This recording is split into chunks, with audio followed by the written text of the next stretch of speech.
The envelope from the tax accountant sat on my kitchen counter, innocent as a dove, until my daughter's manicured fingers tore it open without asking.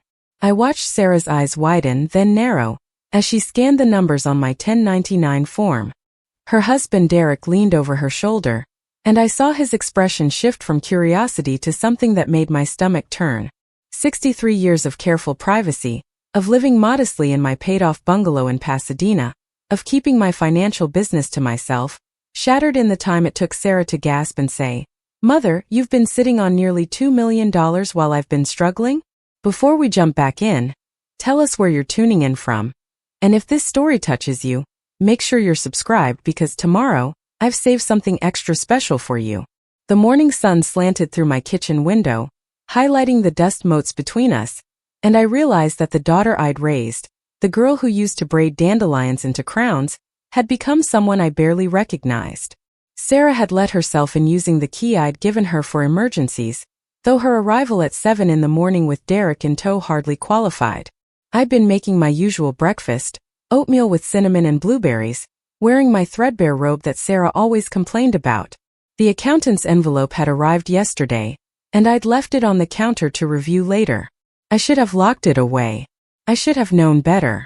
My name is Dorothy Chen, though most people call me it. I'm 63 years old, a retired software engineer who worked for 3 decades at a medical devices company that most people have never heard of, but whose pacemakers and insulin pumps have saved countless lives. I joined them in 1985, fresh out of UCLA with a computer science degree that was rare for women back then. The company gave me stock options every year, options I held onto through economic booms and busts, through the dot-com crash and the 2008 recession, watching them split and grow and compound into something substantial. I lived simply, saved aggressively, invested wisely. My late husband Tom and I had planned for a comfortable retirement before cancer took him 4 years ago. The life insurance combined with our savings left me secure. Not wealthy by California standards, but comfortable enough to never worry about medical bills or emergency repairs. Sarah knew none of this.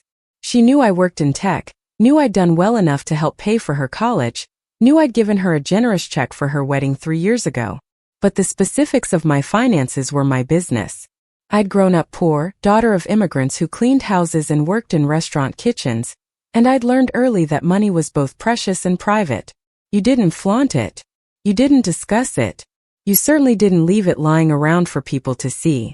But Sarah had seen it now, and the look on her face told me everything had changed. $2 million, she repeated, her voice rising. $2 million. And you live in this tiny house with furniture from the 80s. You drive a 12-year-old Honda. You clip coupons, Mom. You clip coupons like you're broke.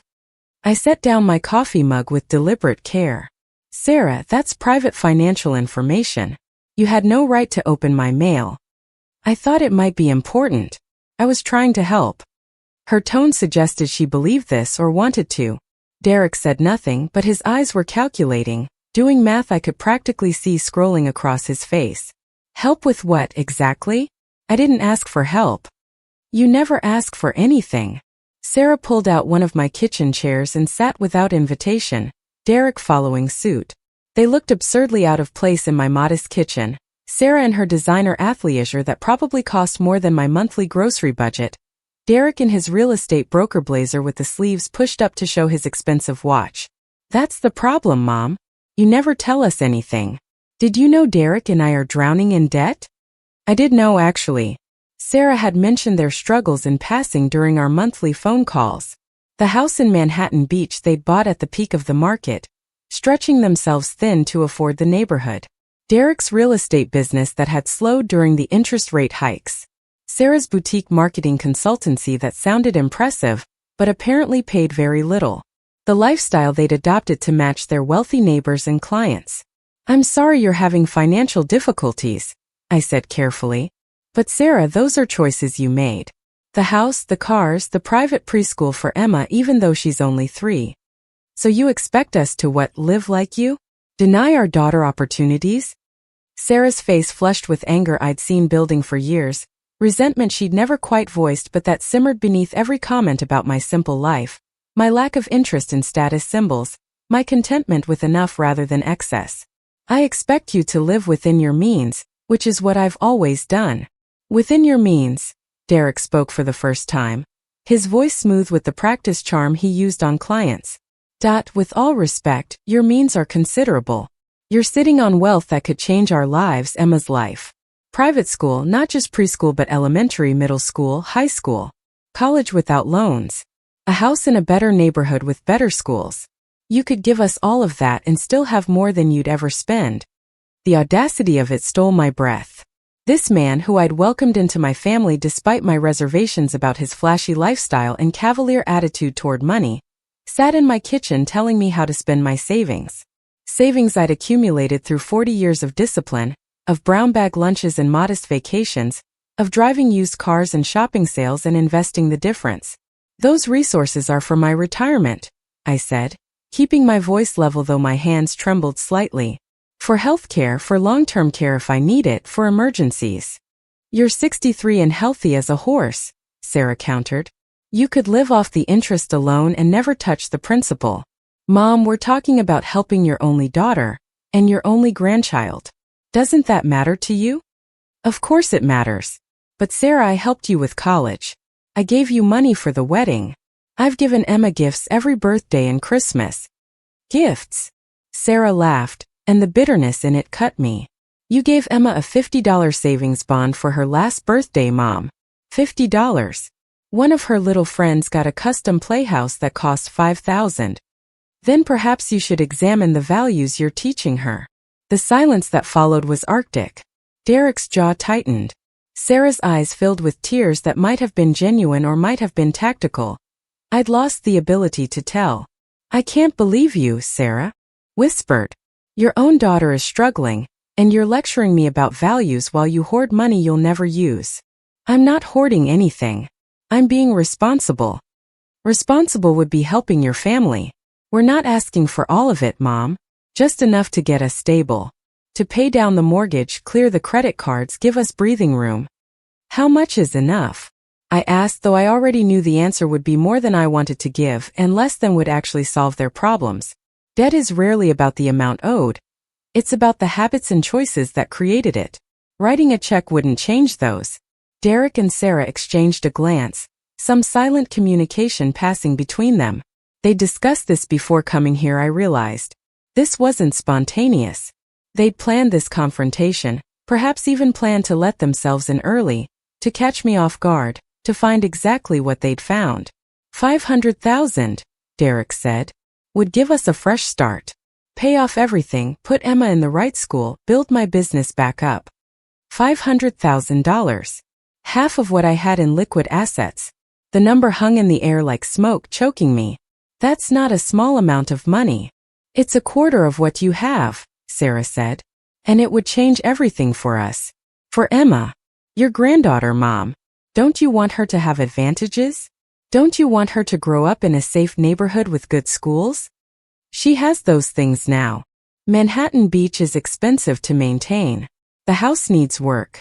The HOA fees keep going up. If we lose it, we'd have to move somewhere cheaper, somewhere worse. Is that what you want for Emma? The emotional manipulation was skilled, I had to give them that. But I'd worked in boardrooms with master negotiators, had learned to recognize tactics when I saw them.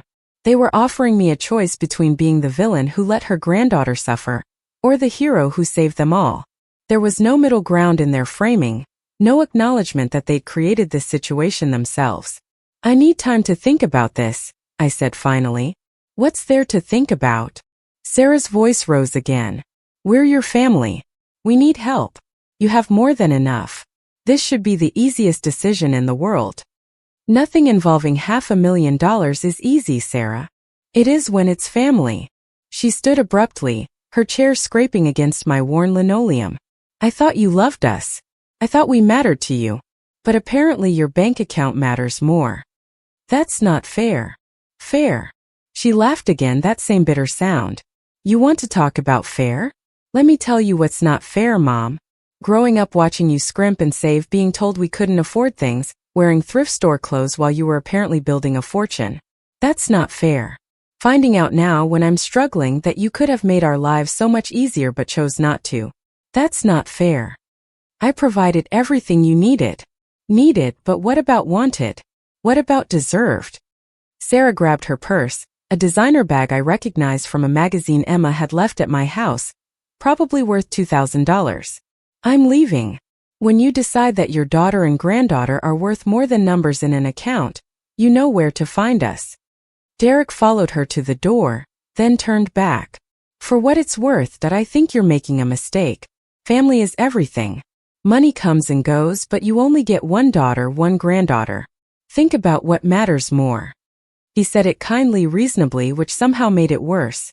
Then they were gone, and I stood alone in my kitchen surrounded by the life I'd built, feeling like the villain in a story I didn't recognize. I didn't cry immediately. Instead, I cleaned up the breakfast I'd never eaten, washing dishes with methodical care, wiping down counters that were already clean. Preparing and narrating this story took us a lot of time, so if you are enjoying it, subscribe to our channel, it means a lot to us. Now back to the story. My hands shook slightly, adrenaline still coursing through me. The tax envelope sat where Sarah had left it, the violated privacy of it making my skin crawl. I picked it up, looked at the numbers that had caused such upheaval, and felt a wave of something between anger and grief.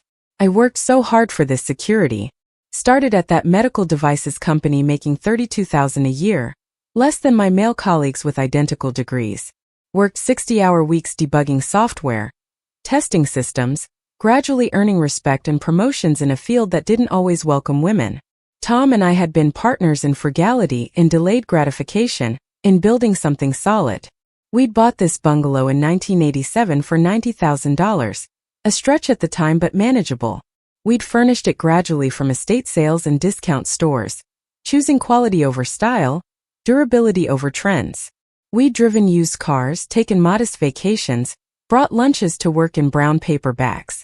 We'd invested every spare dollar, watching our nest egg grow slowly at first, then faster as compound interest worked its magic. And Sarah had seen only deprivation, only what we didn't have, not what we were building. I called my best friend Margot, who'd been my colleague at the medical devices company, and remained my closest confidant after retirement. She answered on the second ring, her voice warm with morning cheerfulness that dimmed when she heard mine. What happened? I told her everything: Sarah's intrusion, the demand, the amount, the emotional blackmail. Margot listened without interrupting, a skill she'd honed over 40 years of friendship. What are you going to do? She asked when I finished. I have no idea. Part of me wants to help her. She's my daughter. Emma's my granddaughter. But I know this won't solve anything. They're underwater because of choices they keep making. The house they can't afford, the lifestyle they're trying to maintain, the keeping up with people who probably have family money or inherited wealth or are drowning in debt themselves. If I give them $500,000, in 2 years they'll have spent it and be back asking for more. Probably, Margot agreed. I've watched Sarah since she was born. I love her. But she's always had champagne tastes on a beer budget, and she married someone who encourages that. Derek, I said the name like a curse. Did you see his face when he saw those numbers? He was already spending it. Are you going to give them anything? The question hung between us. Was I obligated? Was I selfish for wanting to keep what I'd earned? Was family duty more important than financial wisdom? I don't know. If I thought it would actually help, maybe. But Margot, they wanted to maintain a lifestyle, not for actual need. Emma's preschool costs more per month than some people's rent. Their house payment is absurd. They could sell, downsize, live comfortably on less, but they won't consider it because of how it would look. So tell them that. I tried. Sarah accused me of not loving them enough. Margot sighed. The problem with having money that others know about is that they start seeing it as partially theirs. You worked for that security. You earned it through decades of discipline. You're not obligated to fund their choices. But she's my daughter. Yes, and you raised her, educated her, launched her into adulthood with no debt and every advantage. You've done your job. What she does with her life now is her responsibility. It was the same conclusion I'd reached, but hearing it from Margot made it feel less like selfishness and more like sense. Still, the guilt gnawed at me. The image of Emma, not yet 4 years old, innocent of all this, potentially suffering because of my refusal. Do you think I'm wrong? I asked. I think you're in an impossible situation with no right answer. But I also think enabling poor choices doesn't help anyone in the long run.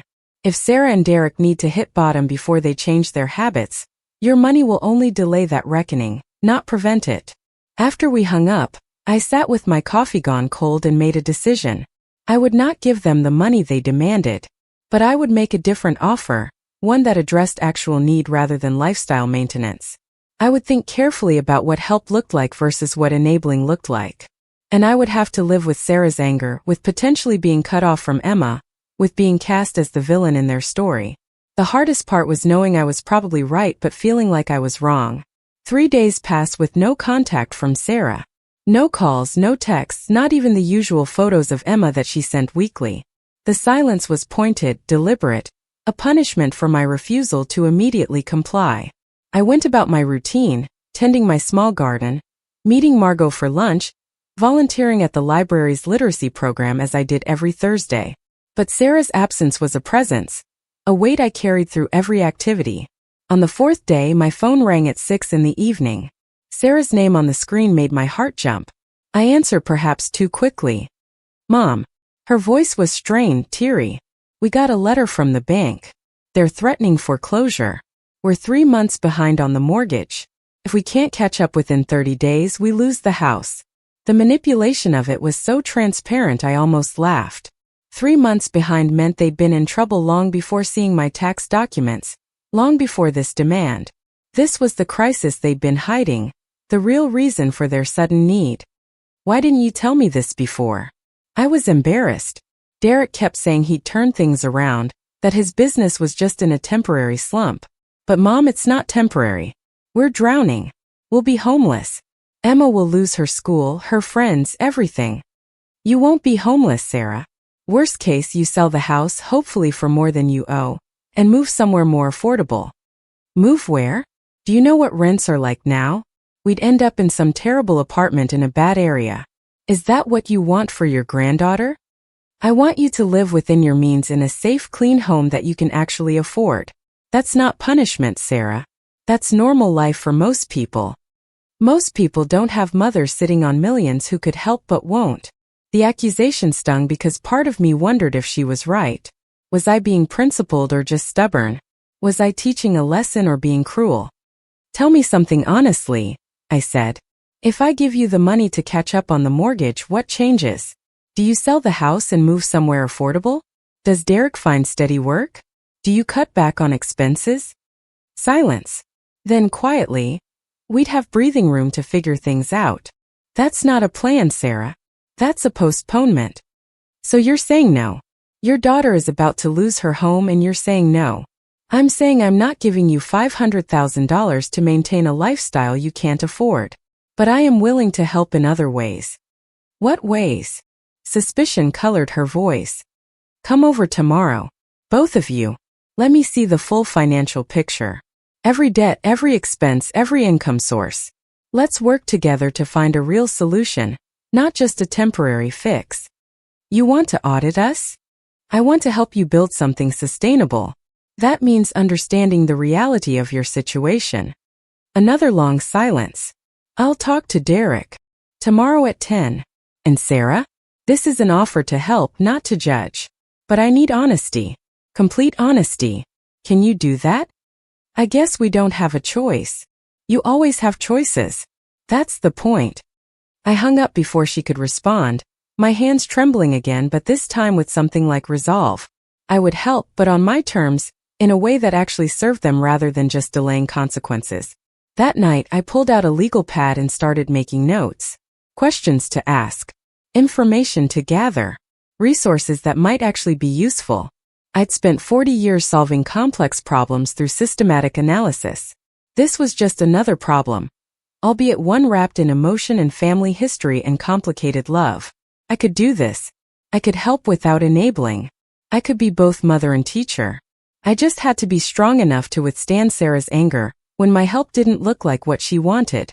Tomorrow would tell me if that was possible or if I'd already lost my daughter to resentment and entitlement that no amount of money could fix. Either way, I was done hiding behind privacy and avoidance. If Sarah wanted help, real help, I would give it. But the terms would be mine. born from decades of experience that had earned me the right to set them. The money was mine. The love was unconditional. But the two were not the same thing, and it was past time Sarah learned that distinction. Sarah and Derek arrived at exactly 10 o'clock the next morning, neither early nor late, which I took as a small sign of respect or at least acknowledgement that this meeting mattered. Sarah looked exhausted, dark circles under her eyes suggesting sleepless nights. Derek's usual polish was slightly dimmed, his shirt wrinkled, his smile forced. They carried a large folder stuffed with papers. I'd set up my dining room table with 3 chairs, legal pads, and pencils. Coffee and pastries from the bakery Sarah liked, a small peace offering. They sat stiffly, and I recognized in their posture the same defensive tension I'd felt countless times going into difficult meetings at work. "Thank you for coming," I started. "I know this isn't comfortable, but if I'm going to help, I need to understand the complete situation. No judgments, just facts. Can we agree to that?" Derek glanced at Sarah, who nodded. "We brought everything. Bank statements, credit card statements, loan documents, the foreclosure notice. It's all here." For the next 2 hours we went through it all. The picture that emerged was worse than I'd imagined. The mortgage was indeed 3 months delinquent, with a payment of $6,800 monthly that they'd somehow convinced themselves was manageable on Derek's variable income and Sarah's modest consulting fees. 3 credit cards maxed out at a combined total of $97,000. A car lease for Derek's BMW at $1,200 monthly. Sarah's Mercedes slightly cheaper at $800. Emma's preschool at $2,500 monthly. The country club membership Derek insisted he needed for networking. Another $1,000 monthly. Dinners out, shopping, travel to maintain appearances with their wealthy neighbors and clients.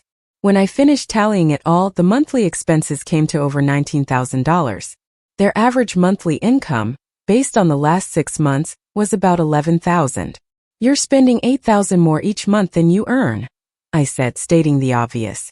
"That's nearly $100,000 a year deficit. How long has this been going on?"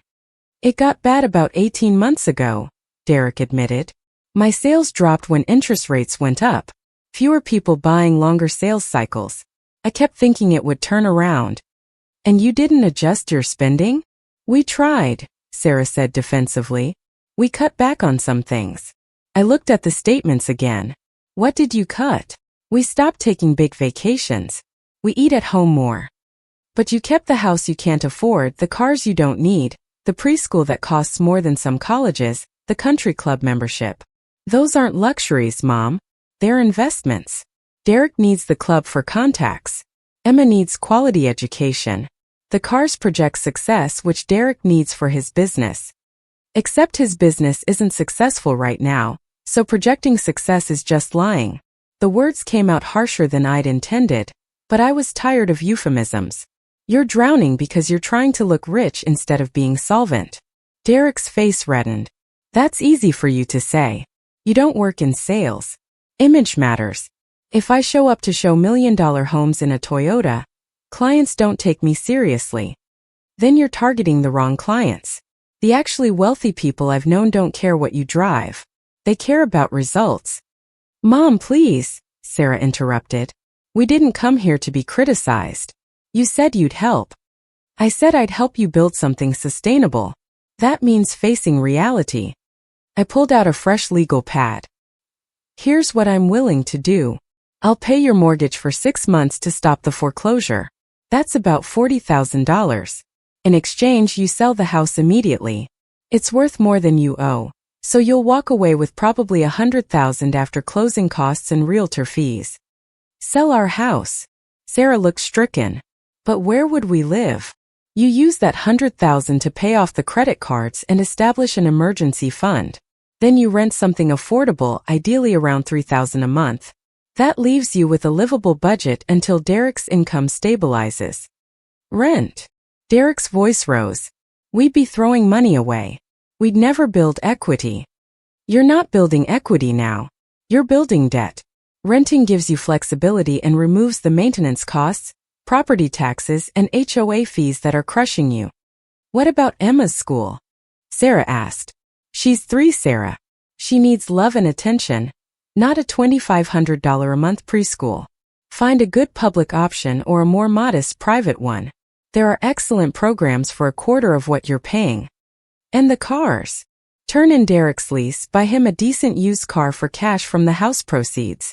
Keep your Mercedes until the lease ends, then replace it with something practical. The country club? Cancelled immediately. If Derek's business depends on memberships he can't afford, then his business model is broken. I watched their faces as each suggestion landed like a blow. This wasn't the help they'd imagined. They'd wanted money to preserve their lifestyle, not advice that would dismantle it. What you're describing, Derek said slowly, is a completely different life. No, what I'm describing is a sustainable life. What you have now isn't sustainable. It's a fantasy held together by credit and denial. Sarah's eyes filled with tears. I can't believe you're doing this. You have enough money to solve all our problems, and instead you're forcing us to give up everything we've worked for. You haven't worked for it, Sarah. You've borrowed for it. There's a difference. So you'll pay 6 months of mortgage and that's it? That's your grand gesture of help? I'll also pay for 3 months of sessions with a financial counselor.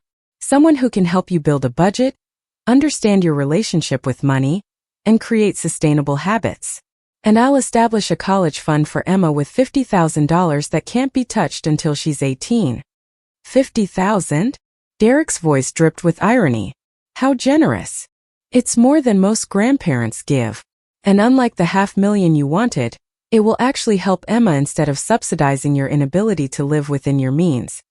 The silence that followed was thick with anger and hurt. Sarah wiped at her tears with sharp, aggressive movements. Derek stared at the papers spread across the table like they were evidence of personal failure, which in a sense they were. And if we say no? Sarah asked finally. If we refuse this insulting offer? Then you deal with the foreclosure on your own. You figure out how to handle the credit card debt. You make whatever choices you make. I love you, Sarah, but I won't throw good money after bad. I won't enable you to continue destroying yourselves financially. This isn't about enabling. It's about helping family. Real help sometimes looks like boundaries. You wanted $500,000 to maintain a life that's making you miserable. Look at you both. You're exhausted, stressed, probably fighting constantly about money. Is this the life you want for Emma? Is this the example you want to set? Don't bring Emma into this, Sarah snapped. She's already in it. She's growing up watching you chase status and appearance over stability and peace. What do you think she's learning? Derek stood abruptly. I think we've heard enough. Thank you for your time, and your judgment. Come on, Sarah. But Sarah didn't move immediately. She looked at me with something complicated in her eyes, maybe recognition, maybe just fury. Did you plan this? She asked quietly. Did you always know you'd offer just enough to humiliate us but not enough to actually help? I'm offering exactly what will help. Whether you accept it is up to you. She stood then, gathering the papers with shaking hands. You know what the saddest part is? I actually thought you loved us enough to make this easy. To just say yes and trust us to figure it out. I love you enough to tell you the truth even when you hate me for it. That's harder than just writing a check, Sarah. Much harder. They left without another word, the door closing with a finality that made my chest ache. I sat alone at my dining table, surrounded by evidence of their financial disaster, wondering if I just saved them or lost them completely. Margot called an hour later, somehow knowing I'd need to talk. How bad was it? She asked. Worse than I thought. They're spending nearly double what they earn and have been for over a year. The house is the least of their problems. What did you offer? I told her. When I finished, she was quiet for a moment. You know they'll probably reject it. I know. And that might mean losing contact with them, with Emma. I know that too. But you made the offer anyway. What else could I do, Margot? Give them $500,000 to waste? Watch them destroy themselves while pretending I'm helping? No, she said gently. You did the right thing. The hard thing, but the right thing. Now you have to live with whatever comes next. What came next was silence. Days became weeks with no word from Sarah. I sent texts that went unanswered. I left voicemails that were ignored. I mailed a birthday card to Emma that I suspected was never opened. The silence hurt worse than fighting would have. At least fighting acknowledged connection. This felt like erasure. I went about my life, or tried to. The library, the garden, the volunteer work. But Sarah's absence was everywhere. In the photos on my walls, in Emma's unused toys in my spare room, in the quiet of my phone where her calls and texts used to be. 6 weeks after our meeting, my doorbell rang at 8 in the evening. I opened it to find Sarah alone, no Derek, her face swollen from crying. "Can I come in?" she asked in a voice so small I barely recognized it. I stepped aside, and she entered like a ghost of herself, collapsing onto my sofa with her face in her hands. I sat beside her and waited. "We're selling the house," she finally said. Derek didn't want to. He kept insisting we'd find another way. But the foreclosure notice was real, Mom. We had days to decide. So we listed it and we got an offer in 48 hours. Over asking. We close next month. That's good news. Derek doesn't think so. He's barely speaking to me. He says I chose you over him by agreeing to sell. You chose solvency over bankruptcy. That's not about me. He says if we just held out, you would have caved. That you were bluffing. I wasn't. I know. She looked at me then, her eyes red and exhausted. I knew, and that's what scared me most. That you meant it. That you really would let us lose everything rather than give us what we wanted.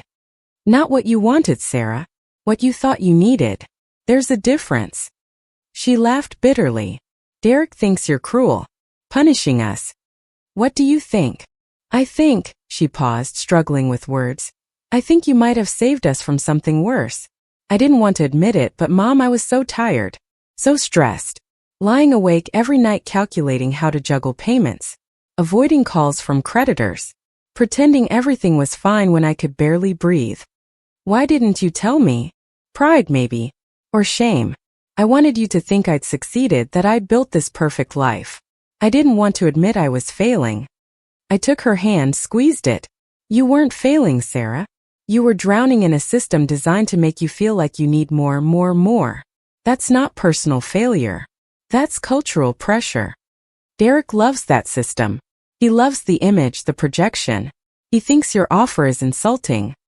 But what do you think? She was quiet for so long I thought she wouldn't answer. I think I'm tired of pretending. I think I want to be able to breathe again. I think her voice broke. I think I want Emma to grow up knowing that love matters more than what car we drive. Then accept the help. Not because I'm forcing you. Because it's what you actually need. Derek says if I accept, if we take your terms, he might leave. That he can't be with someone who settles. Settles for what? Financial stability? Peace of mind? A sustainable life? Settles for being ordinary, he says. He didn't work this hard to be ordinary. Sarah, Derek worked hard to look successful, not to be successful.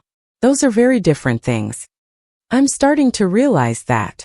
She wiped her eyes with the heels of her hands, a gesture from childhood that made my heart ache. Can I ask you something? When I was growing up, when we had less, were you unhappy? Did you feel like you were failing me by not giving me more? The question hit me in a tender place. No, sweetheart. I was happy. Your dad and I were building something solid, something that would last. We knew the difference between what we needed and what advertisers told us we needed. That clarity brought peace. I don't have that clarity. I look at Emma and think about all the things she could have if we just had more money. I compare her life to her friends' lives and feel like I'm shortchanging her. Emma needs stability, love, and parents who aren't drowning in stress and debt. She needs you present, not distracted by financial crisis. That's not shortchanging her. That's giving her the foundation she actually needs. Sarah nodded slowly. I'm going to accept your offer. The mortgage help, the financial counselor, the college fund. All of it. I don't know if Derek will come around, but I can't keep living like this. And if he doesn't come around? Then maybe that's answer enough about what matters to him. We sat together in the quiet of my living room, mother and daughter, the space between us narrower than it had been in months. It wasn't resolution, not yet. But it was beginning, a first step towards something more honest. Can I bring Emma to visit this weekend? Sarah asked as she prepared to leave. You never have to ask. This is your home too. Always has been. She hugged me at the door, holding on longer than usual. I'm sorry, Mom, for the things I said. For demanding money like I was entitled to it. I know. And I'm sorry it took a crisis to have this conversation. I should have talked to you about money earlier, about values and choices. I assumed you'd learn what I'd learned, but I never taught you. Maybe we can both do better going forward.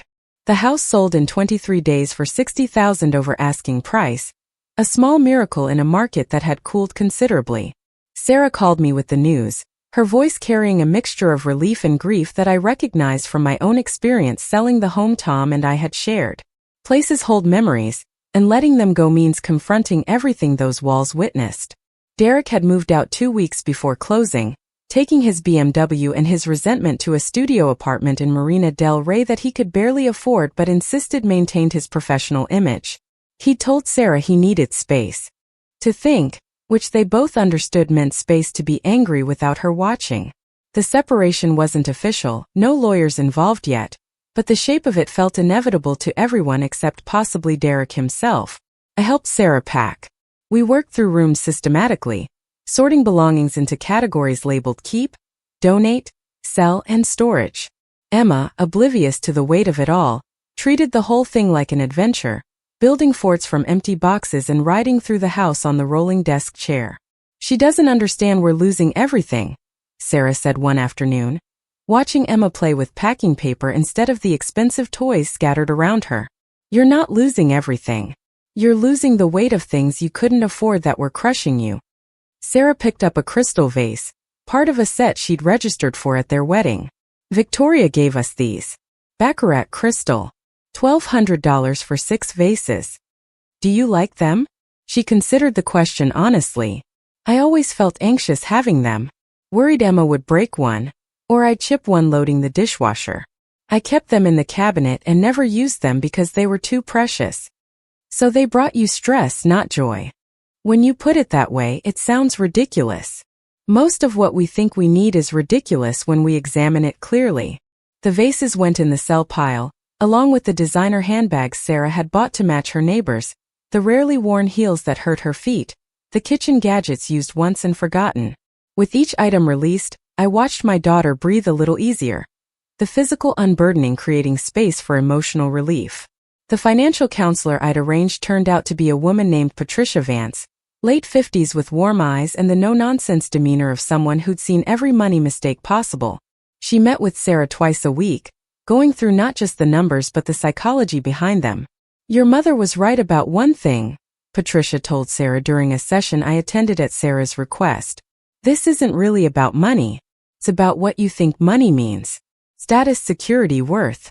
Until you separate your self-value from your net worth, you'll always be chasing an impossible target. Derek says money is how the world keeps score, Sarah replied. Derek is wrong. Money is a tool, nothing more.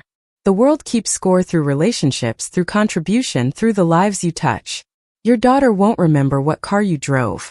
She'll remember if you were present, if you were peaceful, if you showed her that happiness doesn't require luxury. Sarah cried during those sessions more than once, confronting years of accumulated beliefs about what success looked like, where those beliefs came from, why they'd felt so urgent.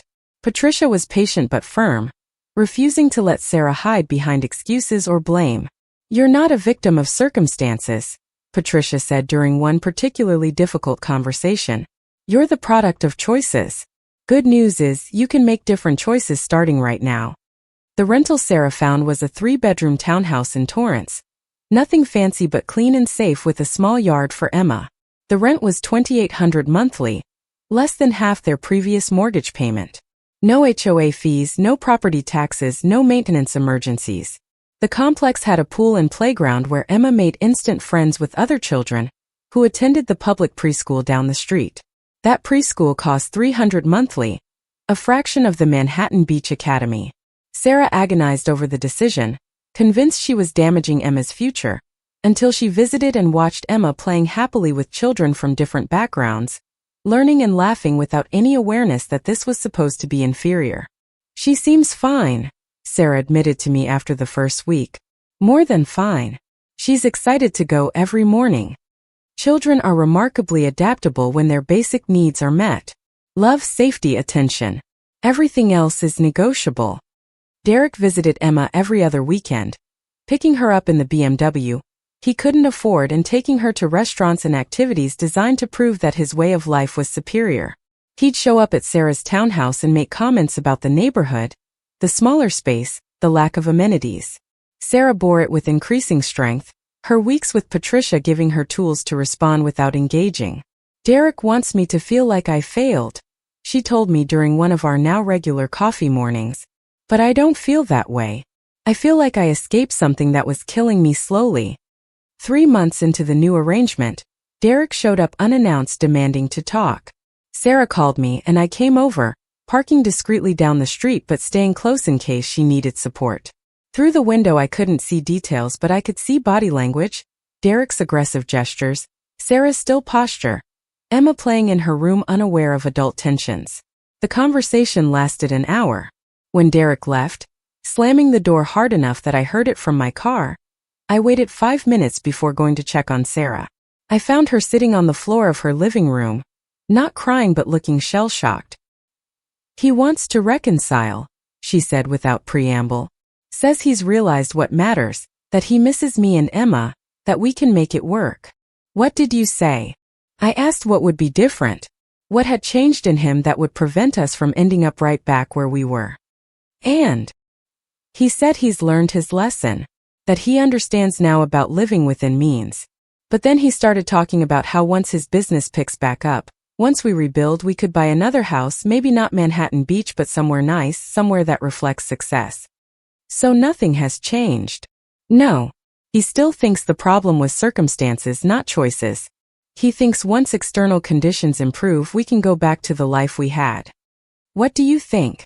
Sarah looked around her modest townhouse, at the second-hand furniture we'd found at estate sales, at Emma's toys spread across the carpet, at the life she'd built from honesty instead of image. I think I don't want to go back. I think maybe I never wanted that life in the first place. I just thought I was supposed to want it. What did you tell him? That I needed time. But Mom, I don't think time will change anything. I think my marriage is over. I sat beside her on the floor, taking her hand. I'm sorry, sweetheart. Are you? You never liked Derek much. No, I didn't. But I'm still sorry you're hurting. And I'm sorry Emma will grow up with divorced parents. At least she'll grow up with one parent who's honest, who lives according to values instead of appearances. That has to count for something. It counts for everything. The divorce papers were filed 6 weeks later. Derek contested them initially, convinced Sarah would change her mind, but eventually accepted the inevitable. The settlement was straightforward since they had virtually no assets to divide. Sarah kept the Honda that was nearly paid off. Derek kept his BMW lease that was drowning him. They agreed to shared custody of Emma, week on, week off, with Derek's weeks contingent on him maintaining stable housing and staying current on child support. The child support amount was calculated based on Derek's actual income, not his projected income or his image of success. It came to $800 monthly, barely enough to cover Emma's preschool and activities but more than Sarah had expected given Derek's financial state.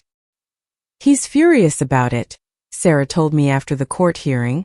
Says $800 is insulting, that it doesn't begin to cover Emma's needs. Emma's needs or the lifestyle he thinks she should have? Exactly. I told him $800 plus my contribution covers everything she actually needs. He didn't want to hear it. Victoria, Derek's ally throughout the marriage, surprised everyone by reaching out to Sarah after the divorce finalized. She invited her to lunch, a gesture so unexpected Sarah called me in a panic asking what it meant. Maybe she's trying to maintain contact with Emma, I suggested. Or maybe she's realizing Derek's version of events doesn't match reality. The lunch took place at a restaurant Victoria chose, expensive enough to make a statement but not so extravagant as to be cruel given Sarah's new financial situation. Sarah reported back to me that evening, still processing the conversation. She apologized, Sarah said, disbelief coloring her voice. Victoria actually apologized for encouraging our lifestyle, for making us think we needed to keep up appearances, for not seeing how much pressure she put on us. That must have been difficult for her. Victoria's not exactly known for self-reflection. She said watching Derek spiral after the divorce made her realize she'd raised him to value the wrong things, that she'd prioritized image over substance, and now her son was alone and bitter and barely able to support himself. How did you respond? I thanked her. I told her I didn't blame her, that Derek made his own choices. But I also said I hoped she'd be different with Emma, that she'd help teach her that worth isn't measured in possessions or status. And she said she'd try. Then she gave me a check for $10,000. I went very still. For what? She called it a grandmother gift. Said every child should have something put aside for their future, and that she wanted to contribute to Emma's college fund. Did you take it? Sarah pulled an envelope from her purse and handed it to me. Inside was Victoria's check uncashed. I told her I appreciated the gesture, but that if she wanted to help Emma's future, the money should go directly into the college fund you started. That way it couldn't be touched, couldn't be used for anything except education. What did she say? She agreed immediately. Said she'd write a new check directly to the fund. Mom, I think she actually understood. That I wasn't being proud or stubborn. That I was protecting Emma from the cycle we'd been trapped in. Maybe Victoria's capable of more growth than we gave her credit for. Maybe. Or maybe watching Derek struggle made her realize that money without wisdom is just expensive problems. 6 months into Sarah's new life, I helped her enroll in a community college program. She'd been working for a small marketing firm that paid modestly but reliably, but she'd expressed interest in pivoting towards something more substantial. The accounting program at the local college offered evening and weekend classes that fit around her custody schedule. Are you sure about this? She asked me the night before classes started. Going back to school at 31 feels strange. I went back for my master's degree at 38. Best decision I ever made professionally. But you were already established in your career. So are you. This is just redirecting it towards something with more security and growth potential. There's no age limit on education or reinvention. Sarah excelled in her classes, bringing the same intensity to accounting principles that she'd once brought to maintaining appearances. Her professors noticed her dedication, and one of them connected her with an internship at a mid-sized firm that handled small business accounts. The internship was unpaid, but the experience was invaluable, and it led to a job offer before she'd even completed her degree. They want me to start as a junior accountant, she told me, excitement lighting her face in a way I hadn't seen in years. The salary is $45,000 to start, but with benefits and potential for growth. And Mom, they said once I get my CPA, I could make 60 to 70 within a few years. That's wonderful, sweetheart. It's stable. Boring maybe compared to what I was doing, but stable. I'd know exactly what I'm making every month. I could plan budgets, save. I could breathe. Boring is underrated. Boring means peaceful. Boring means secure. Emma adjusted to her parents' divorce with remarkable resilience, aided by the fact that both Sarah and Derek committed to putting her first despite their differences. Derek's weeks with Emma were sometimes chaotic, his inability to maintain routines or cook proper meals meaning Emma often returned to Sarah tired and overfed on restaurant food. But he loved her, showed up for her, attended her preschool events and birthday parties with genuine enthusiasm, even when it meant interacting with Sarah. He's trying, Sarah acknowledged during one of our weekly dinners at my house. He's not great at the practical stuff, but he's present. That counts. It does. Emma needs both parents, different as you are.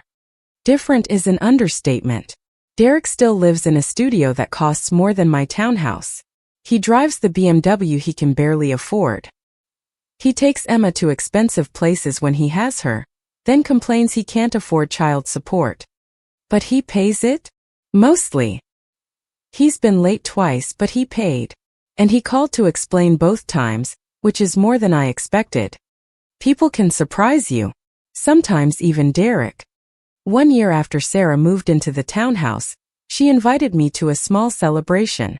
Emma's 4th birthday, just family, nothing extravagant. I arrived to find decorations made from construction paper and streamers from the dollar store, a homemade cake that was slightly lopsided but decorated with love, and Emma wearing a dress that Sarah had sewn herself from fabric found on sale. You made this? I asked, touching the dress's careful stitches. YouTube tutorials, Sarah said proudly. I figured if I could learn accounting, I could learn basic sewing. It's not perfect, but Emma loves it. The party was simple. Games in the backyard, sandwiches and fruit, the lopsided cake that Emma declared was the best ever. Derek came, brought an expensive toy that Emma played with briefly before returning to a cardboard box she decided was a spaceship. Victoria came too, bringing the promised contribution to Emma's college fund, and surprisingly, staying to help clean up afterward. As the sun set and Emma fell asleep against my shoulder, exhausted from her perfect imperfect day, I looked around at my daughter's humble home and felt something I hadn't felt in years. Pride, pure and uncomplicated. Sarah had taken the worst situation of her life and transformed it into something real, something sustainable, something that actually served her daughter instead of just looking impressive. "Thank you, Mom," Sarah said quietly as I prepared to leave. Emma transferred carefully to her bed. "For not giving me what I thought I wanted. For giving me what I actually needed. You did the hard part. I just held the boundary. No, you taught me the difference between help and enabling. Between temporary fixes and lasting solutions. Between looking good and being good." She hugged me and I held my daughter close, grateful for crisis that had become catalyst, for breakdown that had led to breakthrough. The following months brought continued stability. Sarah completed her accounting degree with honors, her internship became a full-time position with benefits, and she started contributing to her own retirement fund for the first time in her life. Small things, unremarkable to outsiders, but revolutionary for someone who'd been drowning in debt a year earlier. Derek's life followed a different trajectory. His real estate business continued struggling, his insistence on maintaining expensive appearances limiting his ability to adapt to market changes. He missed 2 child support payments in a row, prompting Sarah to file a motion with the court. The judge was unsympathetic, ordering automatic wage garnishment and warning Derek that continued non-payment could result in loss of custody time. "He's humiliated," Sarah told me after the hearing, kept saying this was a temporary setback, that he'd catch up once his business recovered. Has he considered that his business might recover faster if he cut his overhead? I suggested it. He accused me of wanting him to fail, of trying to prove you were right about everything. What did you say? That I wanted him to succeed for Emma's sake. That being Emma's father matters more than being successful, and he can't be either if he's drowning financially. How did he take that? Not well. But Mom, I don't think I can save him from himself. I tried that during our marriage. It nearly destroyed me. I can't do it again, even for Emma's sake. You're right. Derek has to want to change. You can't want it for him. Emma started kindergarten that fall, attending the public school in Sarah's district. Sarah had agonized over the decision, old anxieties about providing the best resurfacing despite a year of growth. We toured the school together, met the teachers, observed classrooms. The facilities were clean but worn, the teacher-to-student ratio higher than ideal, but the staff was dedicated and the curriculum solid. "It's not Manhattan Beach Academy," Sarah said as we drove home. "No, but is that bad? Emma will learn alongside children from different backgrounds. She'll understand that the world is bigger than wealthy coastal neighborhoods. That's valuable education too." Derek's threatening to sue for custody. Says I'm limiting Emma's opportunities by choosing public school. Let him sue. Courts care about stability and child welfare, not private school admissions. Derek didn't sue, perhaps because his lawyer explained the weakness of his position, perhaps because he couldn't afford the legal fees. He did, however, make his disapproval known by signing Emma up for expensive weekend activities during his custody time, art classes and gymnastics and music lessons that cost hundreds of dollars he didn't have.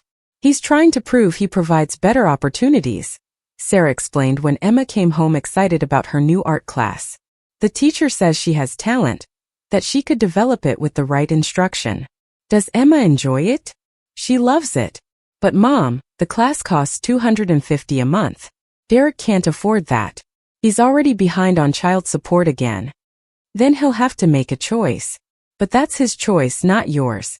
If he wants to prioritize art class over child support, that's between him and the court.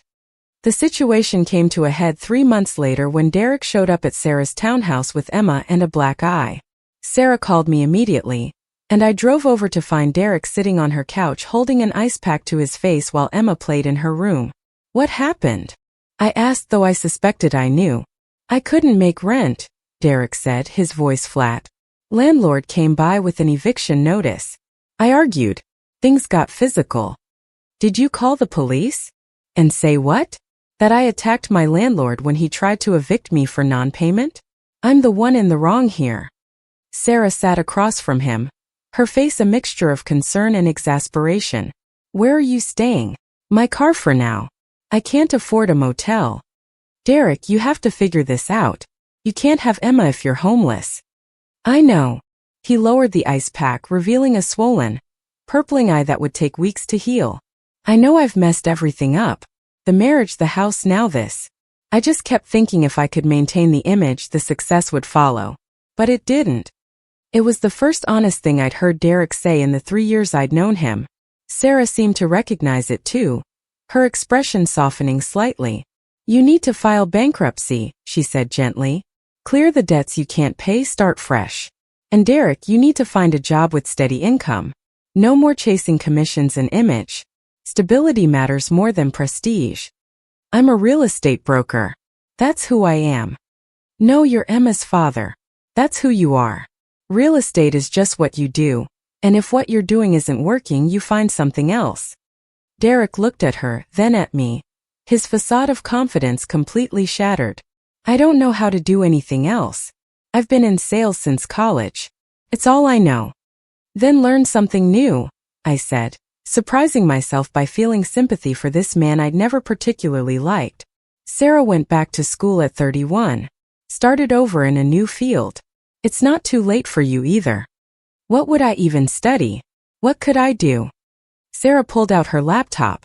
Patricia, my financial counselor, has connections to workforce development programs. Let me send her an email. Maybe she can help you figure out options. We spent the next hour researching possibilities. Trade schools for electricians, plumbers, HVAC technicians, all fields with steady demand and decent pay. Community college programs for nursing, IT teaching. Civil service jobs with benefits and pensions. Options that wouldn't make Derek rich but would give him stability, dignity, the ability to support his daughter. I'd have to start at the bottom, Derek said, looking at entry-level salaries that were a fraction of what he'd once earned. Yes, Sarah agreed. But you're already at the bottom, Derek. The difference is whether you stay there or climb back up through sustainable means. I need a place to stay while I figure this out. Sarah and I exchanged a glance. I knew what she was thinking. The risk of letting Derek back into her life even temporarily. The potential for boundary violations and emotional manipulation. But I also saw the compassion in her eyes, the recognition that this broken man was Emma's father, that Emma needed him stable more than Sarah needed him punished. You can stay in my guest room, I heard myself say. Temporarily, while you get on your feet. But there are conditions. Derek looked at me with something like hope. Anything. You meet with Patricia weekly. You apply to programs and jobs. You stay current on child support, even if it's just partial payments. You respect my home and my boundaries.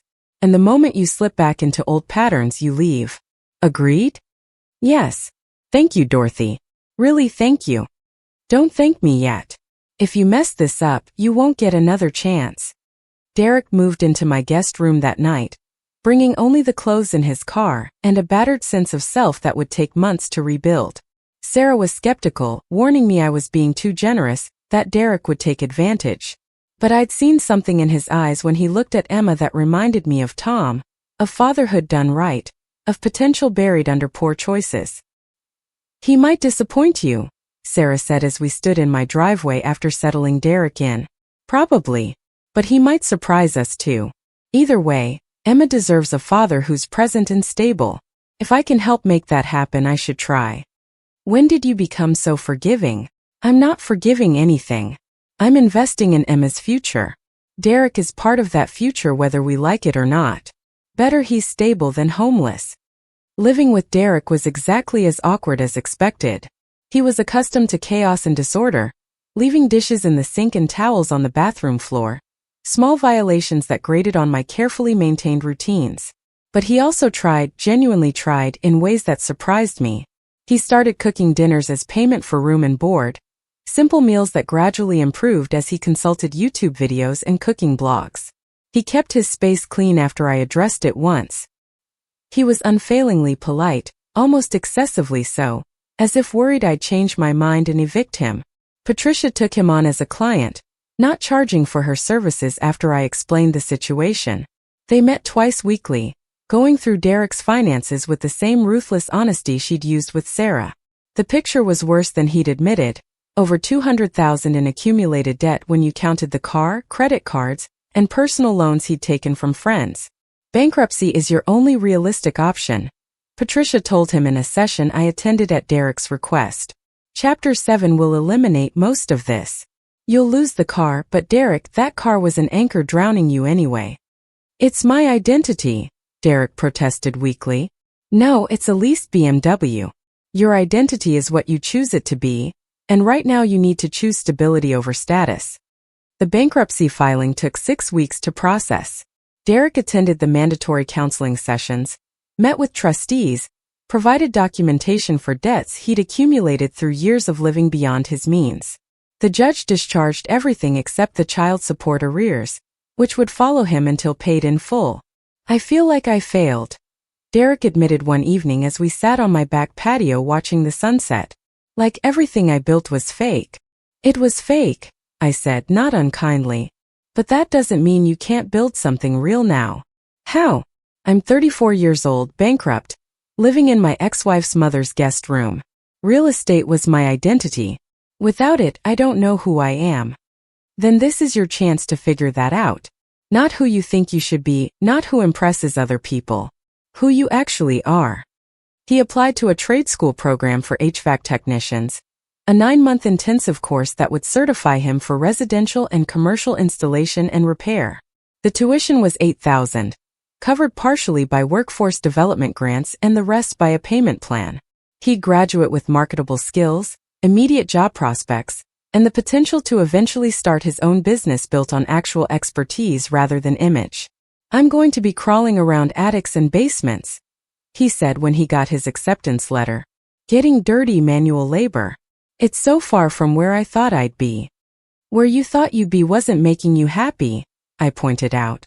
Maybe where you're going will. Derek started school in January, leaving early each morning in the used Honda Sarah had helped him buy for $3,000 cash. It wasn't flashy, wasn't impressive, but it was reliable and paid for. 2 qualities Derek was learning to value over appearance. He came home exhausted, covered in dust and grease, with stories about refrigerant systems and ductwork that should have been boring, but that he told with growing enthusiasm. I'm actually good at this, he said one evening, showing me a project he'd completed. The instructor said I have natural aptitude for diagnostics, that I see patterns other students miss. Sales skills transfer, I said.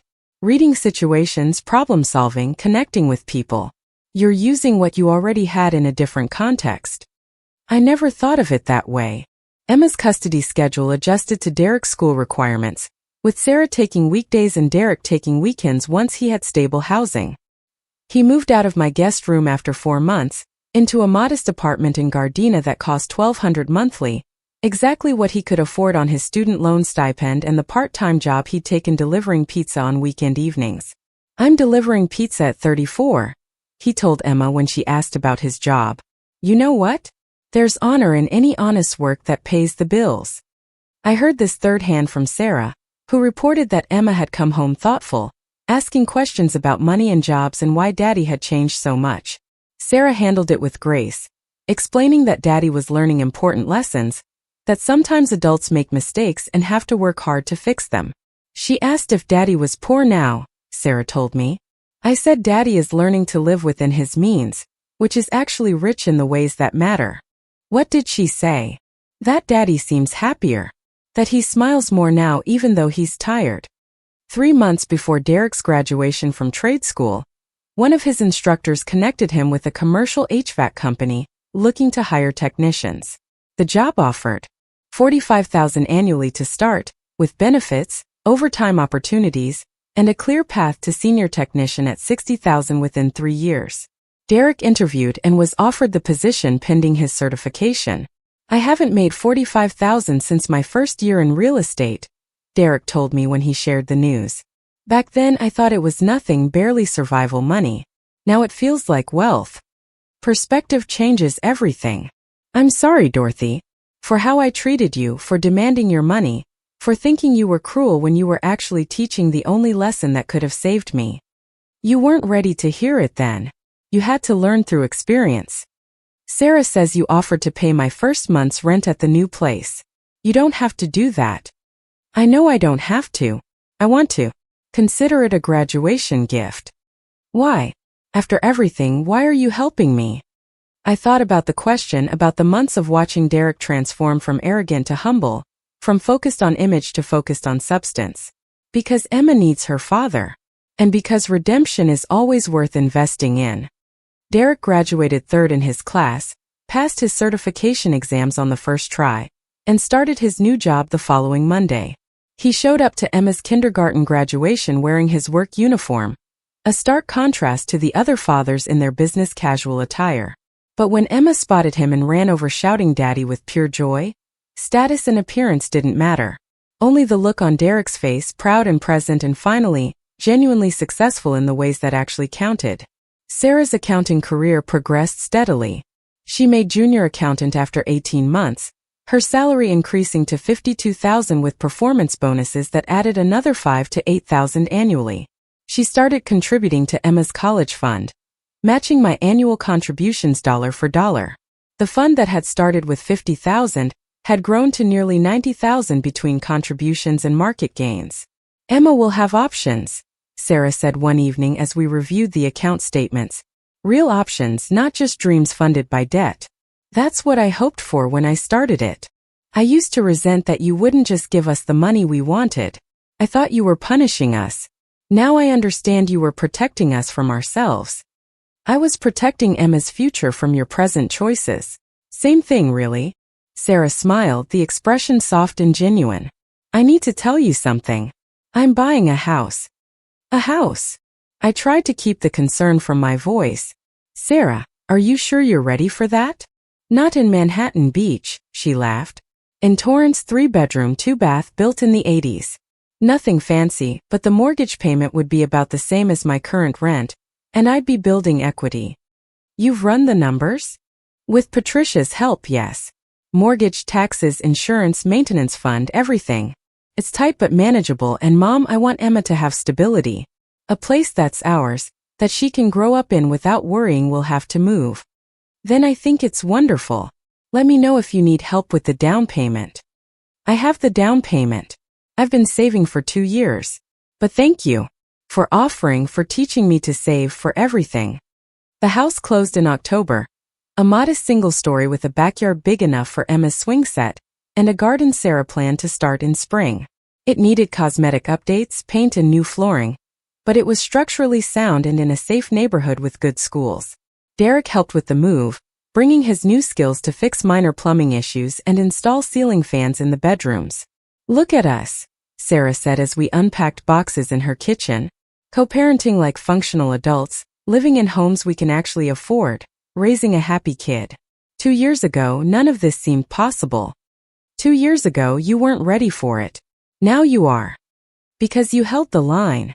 Because you said no when yes would have been easier. Yes would have been easier for me. No was easier for your future. Emma turned 5 in her new home. The party even simpler than the year before but no less joyful. Derek came, brought a handmade dollhouse he'd built in his apartment's workshop space, crafted from scrap wood and painted with care. It was the most thoughtful gift I'd seen him give. Valuable not in cost but in time and love invested. This is beautiful, Sarah said, examining the detailed work. You made this. Trade school teaches you to work with your hands. Turns out I like creating things. Real things, not just empty image. Victoria came to the party too, having slowly rebuilt her relationship with both Sarah and Derek through consistent, genuine effort. She'd become a different kind of grandmother to Emma. Less focused on expensive gifts and more engaged in actual presence. She read to Emma, taught her to bake, attended school events without making everything about status or appearance. You were right, Victoria told me quietly as we watched Emma play with the dollhouse. About money, about values, about what children actually need. I spent Derek's childhood buying him things instead of teaching him wisdom. I'm trying to do better with Emma. She's lucky to have you learning alongside her parents. They're good parents, better than Derek and I were. Sarah especially. She's patient, present, focused on what matters. I don't know if I ever told her that. You should. Words matter, especially from mothers. The holidays that year were the first I'd hosted for Sarah's rebuilt family in my home. Sarah, Emma, Derek, Margot, who'd become like family over the decades, Patricia, who'd guided both Sarah and Derek through their transformations. We gathered around my old dining table, eating food everyone had contributed to, celebrating not perfection but progress, not wealth but wisdom. I want to propose a toast, Derek said, raising his glass of sparkling cider. To Dorothy, who saved my life by refusing to save me from consequences. To Sarah, who had the courage to rebuild alone when I wasn't capable of doing it with her. And to Emma, who deserves parents who finally understand what success actually means. To family, Sarah added. Not the one we tried to fake, but the one we've built from honesty. We clinked glasses, this imperfect, reconstructed family unit, and I felt a completeness I hadn't felt since Tom died. Not because everything was perfect, but because everything was real. Sarah had work she valued, a home she could afford, a daughter thriving in simple circumstances. Derek had skills, stability, and self-knowledge earned through failure. Emma had parents who were present, peaceful, and teaching her through example what actually mattered. And I had the satisfaction of knowing that the hardest decision I'd ever made, refusing to enable my daughter's destruction, had led to this. Not quickly, not easily, but surely. To a place where love wasn't measured in dollars, where help meant teaching rather than rescuing, where family was built on truth instead of appearance. The lavender blanket that had started another woman's story represented loss and exclusion. But in my story, saying no had opened doors to something better. Not painless, never painless, but ultimately redemptive in ways I couldn't have imagined when Sarah first demanded my savings. 5 years passed like pages turning in a book I never expected to write.